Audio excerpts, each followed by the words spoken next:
Arnaud m'a très gentiment, très amicalement plutôt, demandé de faire quelque chose pour les 40 ans de sa galerie. Je crois d'ailleurs que c'était au mois d'août il y a 40 ans que j'ai ouvert les portes j'ai poussé les portes de ta galerie. Tu venais d'ouvrir la galerie, n'est-ce pas? Je pense que c'était la première année, c'était le mois d'août, oui, normalement la galerie était fermée et c'était une rencontre un peu inattendue et en même temps qui, comme on dit, m'a fait mon mois. Oui, je crois pas qu'il était ton premier client, tu connais. Alors ça, je pourrais, franchement, ça je sais pas. À vrai dire, En même temps, bon, ça je pourrais pas dire.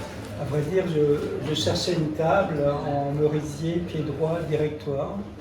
Et toutes les galeries ou les antiquaires du quartier, plus à l'ouest d'ici, étaient fermées. Alors j'ai demandé à Arnaud si par hasard il savait où je pouvais trouver une table de telle espèce. Et tu as eu le bonheur de me dire j'ai pas de table, j'ai des tableaux. Quelque chose qui se passe dans l'histoire du mot. C'est comme ça qu'on se fait des jeux de mots. Et à l'époque, comme tu avais dit jeudi dernier, si je me trompe, à propos de la pré-expérience avant de rencontrer Padernick et son travail, tu t'étais lancé dans le commerce de l'art. Et d'abord, ça me semble terriblement difficile, mais surtout, j'ai l'impression que si tu n'avais pas eu cette expérience de ce métier-là, cette base-là, le restant n'aurait peut-être pas été possible ou pas comme ça. Oui, sûrement. C'est-à-dire au début, comme je disais, au début, c'est formidable d'avoir une galerie, mais qu'est-ce qu'on fait avec une galerie? Moi, j'ai eu une formation avec un ami qui avait un magasin d'antiquités au Louvre, enfin qui faisait des pâtes de verre et aussi un peu de la peinture. Et j'ai travaillé avec lui, je le secondais et je venais souvent chez lui. Et puis lui en est venu à ouvrir une galerie rue de Seine après. J'ai suivi son parcours. Là, je devais avoir, je sais pas combien, 19 ans peut-être.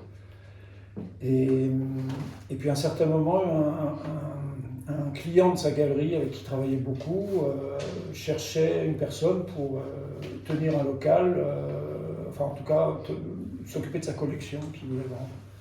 Donc on a cherché, on a trouvé rue Mazarine, qui est toujours, le local est toujours là. Et voilà, ça a commencé comme ça. Et puis au début, on a quand même fait quelques expositions autour de sa collection. Une exposition qui s'appelait Paris-Tokyo, avec des artistes japonais. Enfin, on essayait de donner un peu une structure aux choses. Et puis, donc l'idée de jouer aussi avec la matière de ce qui se passe sur les murs, c'est arrivé quand même, je pense, à ce moment-là déjà. Mais assez vite, on n'avait pas exactement le même optique des choses. Lui voulait l'aventure qui, moi, j'ai poursuivi, ça ne m'intéressait pas du tout. Et puis, donc on a trouvé un terrain d'entente pour que moi je garde le local. Enfin, on a échangé des tableaux et puis il est parti continuer sa vie, qu'il a très bien menée sans moi. Donc là, tu étais déjà rue Mazarine. Là, c'était rue Mazarine. Ouais. Et dans la préhistoire de ta relation à l'art, tu avais aussi pratiqué un peu de musique ou c'est moi qui ai inventé ça? Non. Et l'endroit à l'époque reflétait certaines sévérités, c'était à côté de la bibliothèque, en tout cas de la bibliothèque, enfin c'est pas la bibliothèque Mazarine, mais de l'Institut, comme ça, avec un mur qui est assez sévère. Prison, comme disaient beaucoup de gens. Oui, peut-être pas. Non, je crois que le mur de prison, c'est bien plus laid que ça, c'est assez beau, c'est plein d'histoires, mais ça a une grande sobriété. Et je crois que tu me détromperas, mais tu as toujours voulu garder une relation à cette sobriété-là. Oui, c'est possible. Disons qu'il y a assez vite aussi la rencontre avec des artistes autour de l'art minimal, donc qui pratiquaient la sobriété à un très haut niveau. Et moi je me suis engouffré dans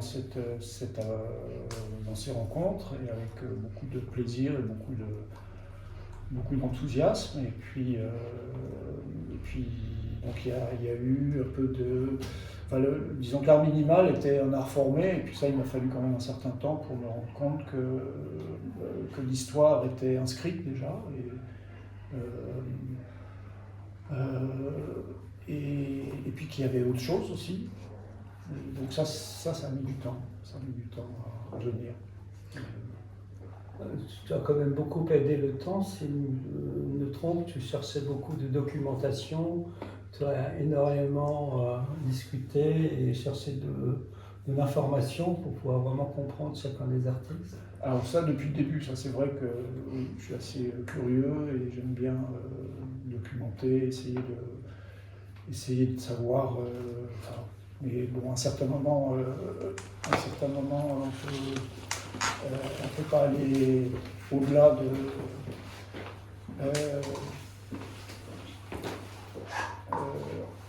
on est obligé de s'inscrire dans quelque chose. Il y a un certain moment, ça il faut le reconnaître. Dans quelque chose qui serait l'histoire de l'art ou l'histoire de chacun des artistes? Ce qui se passe dans la tête des gens aussi, ce qui se passe dans la tête d'un artiste, par exemple, essayer de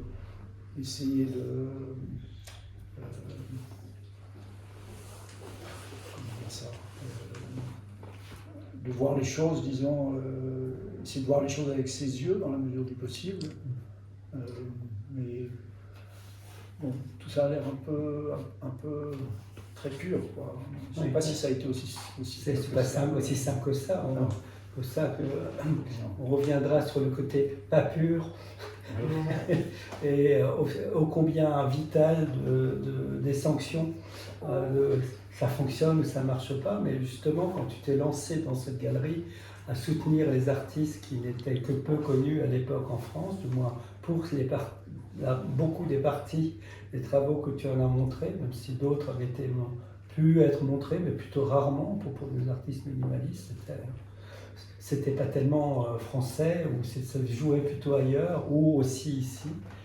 Et quand tu t'es lancé, tu n'avais pas une peur terrible que ce pari échoue, ou bien tu t'es dit comme ça, j'y vais. Je pense à une exposition qui a eu lieu à l'Orangerie d'une galeriste qui a défendu énormément d'artistes femmes, d'ailleurs Berthe Weil, et qui, elle a eu une certaine réputation grâce à son très grand sérieux, si j'ai compris l'exposition, et puis elle a fini dans des conditions misérables et dans des problèmes pas possibles. Je me suis dit, ça mesure à quel point le fait de se lancer, d'ouvrir une galerie, ce dont j'aurais été incapable, peut-être par rapport à ce risque-là, est quelque chose qui est épouvantable, c'est-à-dire ça, effroyable. Je me dis, c'est un pari fou. Et à l'époque, ça t'a pas... En même temps, c'est d'une simplicité enfantine, une galerie. C'est un espace où il n'y a rien et on rentre dedans et il s'agit de faire quelque chose. Donc tout est possible, quoi, avec une galerie. Après, il y a... bon, effectivement, s'il faut commencer à d'abord se dire il faut que j'en vive, après se dire si je présente des artistes, il faut aussi que ça marche, il faut donc on rentre dans des espèces de logique. Mais j'ai pas eu cette idée de risque, enfin comme tu le décris. Je crois non, bien. Et somme toute, là, tu décris une recherche de sens dans ce que tu voulais faire, plutôt que d'attendre que ça se passe. Enfin, tu voulais vraiment donner sens à ce qu'on dira justement dans ce quartier, l'existence. Oui, probablement. En même temps, c'est un peu là où les choses, là où on voit des ouvertures. Enfin, je veux dire, essayer d'aller là où il semble qu'il y ait un peu de lumière, si je puis dire, d'essayer de trouver ce qui convient de plus pertinent à faire à un tel moment, par rapport à ce qu'on a enregistré, enfin, toute sa connaissance, par rapport à... Donc c'est un peu abstrait tout ça. Mais alors dans cette pertinence, pour se rapprocher à une chronologie, dès le début, ou très tôt, ce dialogue avec Larlandré, et qui t'avait dit, si je ne me trompe pas, il faut toujours chercher ce qui a été caché, ce qui n'a pas été montré, ce qu'on ne veut pas voir. Et aussi, je ne savais pas qui t'avait écrit cette carte postale, d'exposer des femmes, les travaux des femmes. Et il dit dans son carte postale, il ne dit pas gender, il dit sexe, qu'ils ne sont pas exposés à cause de leur sexe. Comme si, à un moment donné, on a peur de se faire séduire par les œuvres des femmes et autres biais qui empêchent de vivre, simplement. Et donc, il y a eu d'abord ce rapport à l'art minimal, mais déjà cette recherche de montrer quelque chose qui n'avait pas été ou pas assez, et de façon tout à fait injuste. Oui, il y a eu ça, mais il y a aussi, par exemple, quand on faisait des expositions avec Rosemary Castoro, il y avait vraiment très peu d'intérêt dans ces expositions. Les expositions étaient vraiment belles, elles étaient créatives, je ne sais pas comment dire ça. C'était vraiment une œuvre, disons, à chaque fois en soi. Rosemary est venue quand même à plusieurs reprises à Paris, mais il y avait très peu de répercussions. La galerie, elle travaillait quand même sur des choses extrêmement pointues, finalement. Oui. Et, ça probablement que je sais pas, je m'en rendais pas compte, mais j'ai rien fait pour. Enfin, si j'essayais de donner une audience aux choses, mais bon, il y a un certain moment où, enfin, il y a beaucoup de journées où il n'y avait pas de visiteurs dans la galerie. Sauf un certain mois d'août. Sauf un certain mois d'août, le visiteur du mois d'août. Exactement. Mais effectivement, quand j'ai rencontré grâce à toi Rosemary Castoro, c'était une expérience extraordinaire. Et au-delà, tu avais toujours cette attitude de défendre les artistes, mais tu as toujours pensé qu'il fallait défendre les artistes, contrairement à ce que j'ai pu entendre d'une grande artiste qui disait non, les artistes, le travail se défend par lui-même. Alors non, ton travail était bien de défendre les artistes, mais si je ne me trompe pas, tu me diras le contraire, toujours avec une attitude qui est sans tambour ni trompette, tu disais à propos du 40 ans de ta galerie. Après, c'est une question de moyens aussi, hein. Donc si tu ne vas pas faire de publicité, voilà, c'est ça. Donc, mais il y avait en tout cas un désir de poursuivre quelque chose qui se faisait avec les personnes avec qui ça se passait bien et avec qui il y avait un enrichissement mutuel, enfin en tout cas de ma part. Donc oui, ça oui. Il y avait donc une recherche en profondeur, sans aucune prétention. Mais il y avait une forme de relation, ça paraissait comme ça. Oui, une forme de relation absolument qui était très, très importante et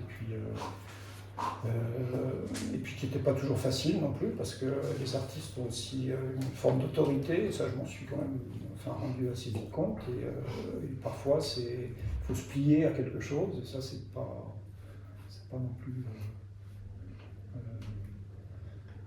voilà. Enfin il faut savoir ce qu'on veut là à ce moment-là. Oui. Il faut se décider. Et d'ailleurs, à propos d'avoir une galerie et d'être dans le concret de la chose, il y a des frais, il y a un tas de choses qui se jouent. Et d'un autre côté, il y a toute la vie et le caractère des artistes. Il y a aussi les clients qui t'en racontent des pires et parfois des meilleurs, mais pas si souvent. Et il y a une chose qui se décrit alors chaque fois dans le côté négatif de ces relations. On en a déjà assez parlé, mais quand même c'est quelque chose de terrible, c'est le ressentiment. Effectivement, il peut y avoir un ressentiment parce que tu n'as pas tout vendu d'un artiste, ou de l'artiste lui-même, ou le client tu me parlais l'autre jour très amicalement, de l'œuvre d'un très grand artiste qu'on a pu rencontrer, que j'ai rencontré grâce à toi et que tu as exposé, Goudet Chine, qui a fait un travail que je pense tout à fait majeur. Et on va pas parler de la suite du travail de Gu Desheng, qui n'était Un artiste chinois. Un artiste chinois, et que nous avons rencontré à Pékin dans des conditions extraordinaires. Et tu m'as dit, de deux œuvres, enfin celle que tu as chez toi, Le Petit Frère va être vendue, ça ne fait pas de prix. Je me disais, bon, qu'est-ce que je peux en dire? Voilà, le sort en a décidé ainsi, alors que véritablement c'est un travail très important. Dans son travail, oui, je pense. Mais donc à ce moment-là, je dis tiens, il aurait été normal à un moment donné pour l'artiste d'avoir, c'est pas du tout l'attitude de Gu Desheng, si je me trompe, ou moi-même pourrais avoir un grand ressentiment d'avoir parié ou spéculé ou quoi que ce soit, mais ça n'a rien à voir avec le travail de l'artiste.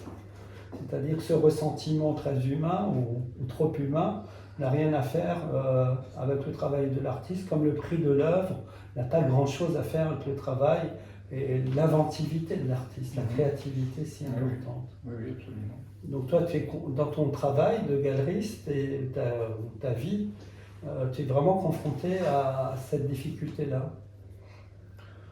Je trouve que dans cette exposition, il y a plein de petits bijoux à des prix parfaitement raisonnables. Et puis, c'est des expositions qui ont du mal à se vendre. Donc, qu'est-ce qu'il faut en déduire à partir de là? Est-ce que c'est parce que l'exposition est trop riche ou trop... J'ai constaté, disons, un problème avec les foires, par exemple, parce que les foires, il faut jouer le jeu de présenter des offres pour les vendre. Et non pas que c'est pas le cas ici, mais il y a quelque chose qui se construit dans l'exposition et on a presque l'impression que si la chose se construit trop dans l'exposition, l'aspect commercial s'évanouit. Enfin, en tout cas, d'une certaine manière. Mais peut-être que c'est faux. Alors, l'aspect commercial, c'est comme une sanction par rapport aux travaux. C'est une chosification à propos de vocabulaire du quartier, il y a une réification il y a 70 ans de ça. Effectivement, il n'y a pas grand-chose à faire ou à dire peut-être de ce rapport. Quand on est dans une foire comme j'étais hier à Art Basel, c'est magnifique, on voit un tas d'œuvres, et puis on a le tournis, et puis un ami que j'avais invité avec moi pour partager ce temps-là m'a dit à la fin, il reste comme une grande boule de couleurs. Et d'un autre côté, on a une marchandisation, un rapport à l'œuvre qui est vraiment une chosification, une marchandisation, et on est pour moi, on a compris la nécessité, l'avantage de cet événement extraordinaire, mais on est vraiment dans une chosification de l'œuvre qui n'a rien à faire, peu de choses à faire avec ta façon de travailler, d'exposer, et si je me trompe, de respecter les œuvres et les artistes. Bon, après c'est pas, comment dire, il y a quand même cet aspect où les œuvres sont aussi...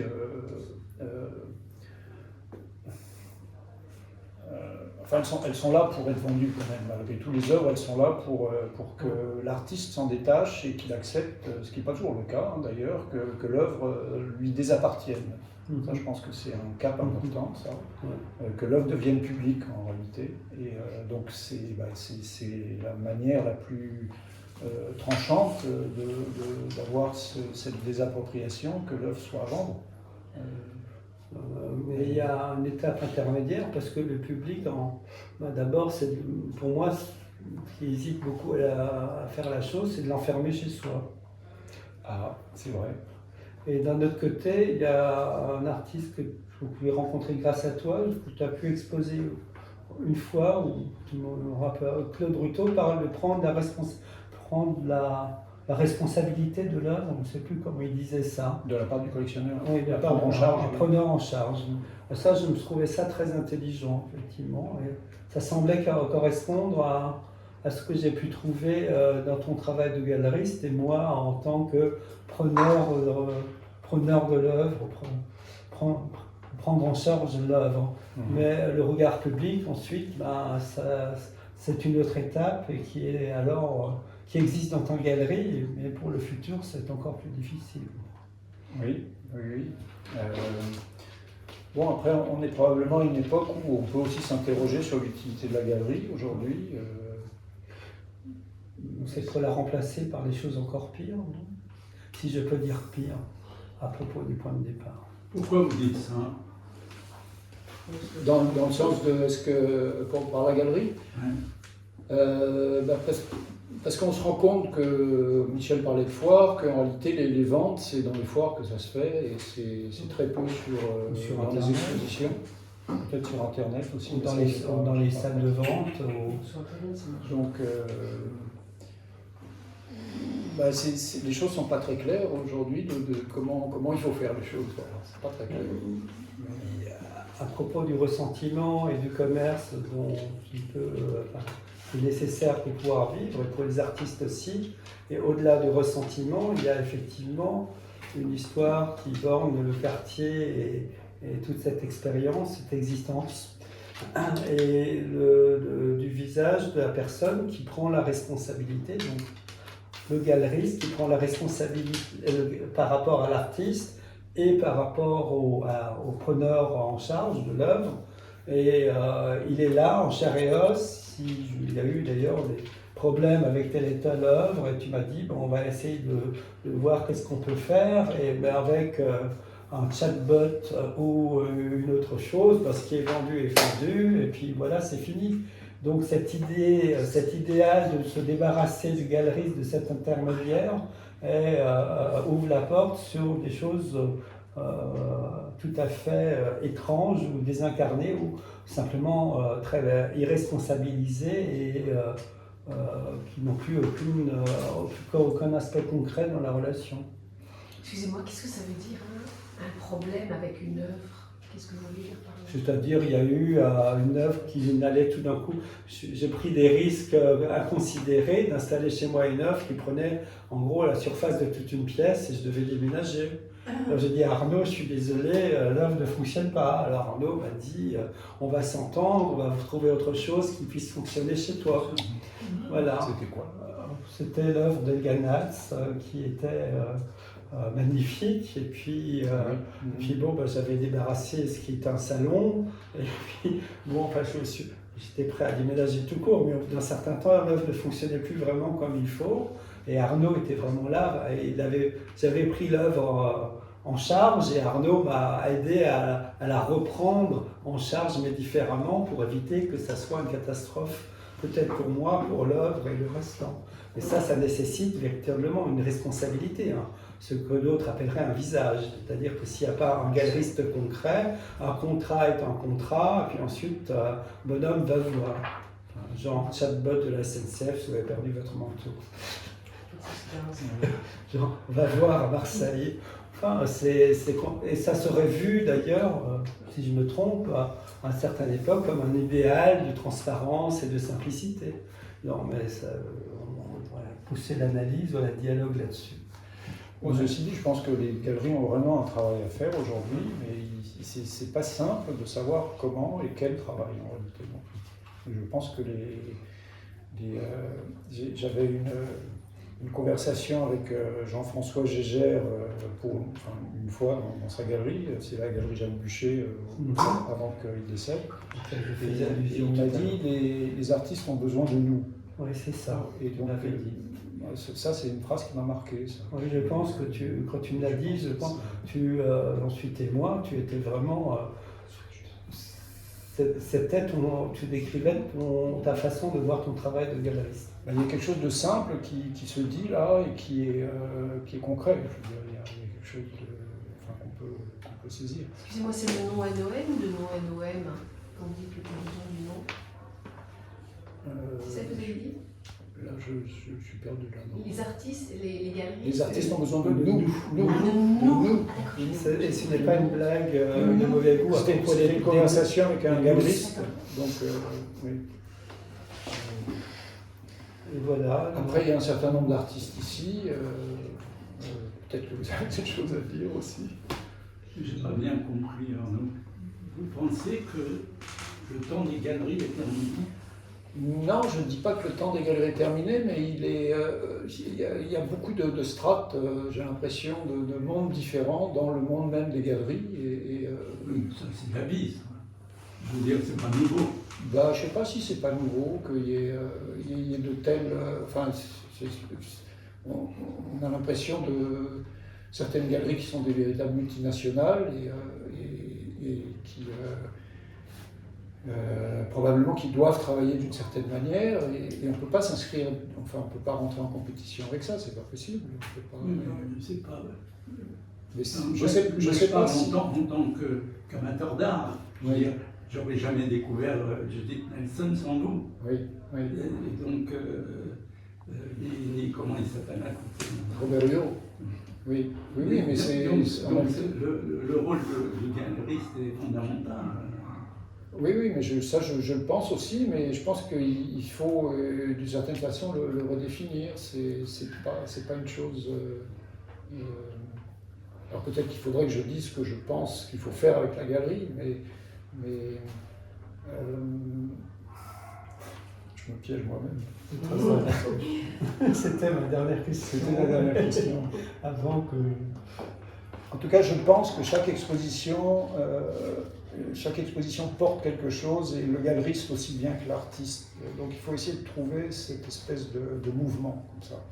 Voilà. Et ça, c'est pas une chose tellement palpable. Ça.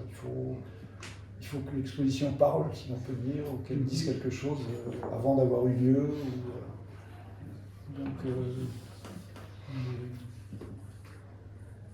Comme ça que j'ai voulu dire le texte que je t'ai écrit. Donc maintenant, je vais le lire. Comme ça, on pourra aller à la fraîcheur.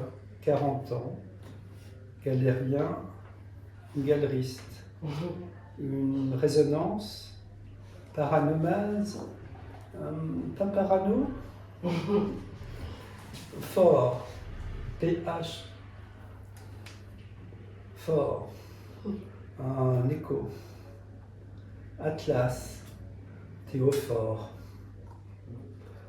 un porteur de sens, art, arson, modus vivendi, to art, un peu comme Arthur Arson, avoir commerce, d'une culpabilité forte, le don, le contre-don, l'échange, et plus et mieux encore. Un jeu de mots. Qui d'autre que toi pouvait le lire comme ça? Bon, bravo.